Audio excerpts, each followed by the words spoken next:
Morning. ಇವತ್ತಿನ ಬ್ಲಾಗ್ಗೆ ಸ್ವಾಗತ ಸುಸ್ವಾಗತ ಅಂತ ಹೇಳಿ ಮುಗಿಸೋ ಅಷ್ಟಲಿಗೆ ಚುಕ್ಕಿ ಮತ್ತೆ ಮಂಜು ಮಮ್ಮಿ ಮನೆಗೆ ಬಂದ್ರು. ಅಪ್ಪ ಡೈರಿ ಮಿಲ್ಕ್ ಕೊಡ್ಸುತ್ತೆ ಅಂತ ಚುಕ್ಕಿ ಅಪ್ಪನ ಬಿಟ್ಟೆ ಹೋಗ್ತಾ ಇರ್ಲಿಲ್ಲ. ಬಾಕ್ಸಲ್ಲಿರೋ ಪುರಿನ ಕೆಳಗಡೆ ಚೆಲ್ಕೊಂಡು ತಿನ್ನೋದ್ರಲ್ಲೇ ನಮ್ ಚುಕ್ಕಿಗೆ ಮಜಾ ಜಾಸ್ತಿ.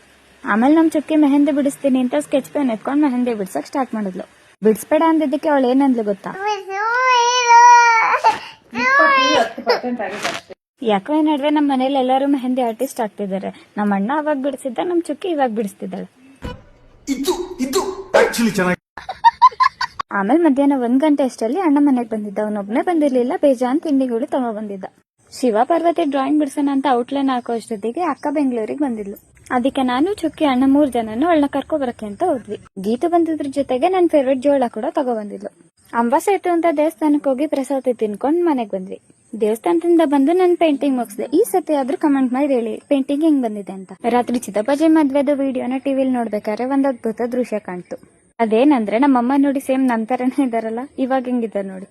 ಮತ್ತೆ ಸಿಗುವ, ಅಲ್ಲಿವರೆಗೂ ಬಾಯ್ ಬಾಯ್.